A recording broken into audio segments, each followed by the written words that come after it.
Engineering విద్యార్థులకు application fill చేయటం రాదని చెప్పి వారికి చదువు చెప్పిన ఉపాధ్యాయులను రేవంత్ రెడ్డి అవమానిస్తున్నాడు. విద్యాశాఖ మంత్రి నేనెందుకు రాజీనామా చేయాలి అంటున్నాడు. నువ్వు అంత గొప్పగా పరిపాలన చేస్తున్నావని అనుకుంటున్నావా? అది చెప్పాల్సింది ప్రజలు. నీకు నువ్వే మార్కులు వేసుకుంటావా? రేవంత్ రెడ్డి ఇప్పటి వరకు స్కూళ్లలో చాక్ పీసులకు కూడా డబ్బులు లేవు. హరీష్ రావు ఇలా మా చాలా మంది ఉపాధ్యాయులు కూడా ఉన్నారు ఇక్కడ.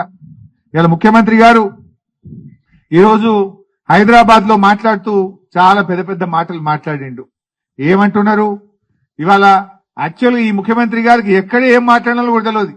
పిల్లల్ని కూర్చోబెట్టుకొని కూడా రాజకీయాలు మాట్లాడతాడు. స్కూల్ పిల్లల ముందు కూడా బూతులు మాట్లాడుతుంటాడు. ఉపాధ్యాయులను కూర్చోబెట్టుకొని కూడా అడ్డగోలు మాటలు మాట్లాడుతున్నటువంటి సందర్భం ఇవాళ కూడా మాట్లాడినాడు. ఇవాళ మొత్తం ఉపాధ్యాయ లోకాన్ని అవమానపరిచే విధంగా ఈరోజు ముఖ్యమంత్రి గారు మాట్లాడినారు. ఏమంటాడు? మీరు చదువు చెప్పిన పిల్లలు, మీరు చదువు చెప్పి ఇంజనీరింగ్ చదివిన పిల్లలు దరఖాస్తు కూడా రాయరాదు వాళ్లకు అని చెప్పి అంటే ఇలా చదువు చెప్పిన ఉపాధ్యాయ లోకాన్ని అవమానపరిచే విధంగా మాట్లాడినారు. ఉపాధ్యాయులు మీ సమస్యలేం అడగకండి, మీ స్కూళ్ల సమస్యలు ఏమని ఉంటే చెప్పండి అంటున్నాడు.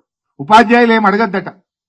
పోనీ ఆ స్కూల్లో అన్న ఆయన అంటాడు నేను విద్యాశాఖ మంత్రిగా ఎందుకు రాజీనామా చేయాలి అంటున్నాడు. ఇవాళ నువ్వు నిజంగా బాగా చేసినవా బాగా చేయలేదా అని నీకు నువ్వు కాదు కదా సర్టిఫికేట్ ఇవ్వాల్సింది. పిల్లలు ఇవ్వాలి, ఉపాధ్యాయులు ఇవ్వాలి, లేదా ప్రజలు ఇవ్వాలి. నువ్వే పరీక్ష రాసి నువ్వే మార్కులు వేసుకుంటావు రేవంత్ రెడ్డి. ఇలా స్కూళ్లలో మేము కూడా ఎమ్మెల్యేగా ఉన్నాం, చాలా స్కూళ్లలో పోతుంటాం. ఈ ఇయర్ స్కూల్ గ్రాంట్ వచ్చిందా అమ్మా? ఇప్పటిదాకా స్కూల్ గ్రాంట్ రాలే. చాక్ పీసులకు కూడా స్కూళ్లలో పైసలు లేవు. స్కావెంజర్ ను పెట్టినా అని పెద్ద పెద్ద మాటలు మాట్లాడిండు. గత సంవత్సరం 3 నెలలు, అంతకుముందు 4 నెలలు, 7 నెలల జీతం స్కావెంజర్లకు పైసలు వచ్చిన పరిస్థితి లేదు. మన ఊరు మనబడి మధ్యలోనే ఆగిపోయిన పరిస్థితి.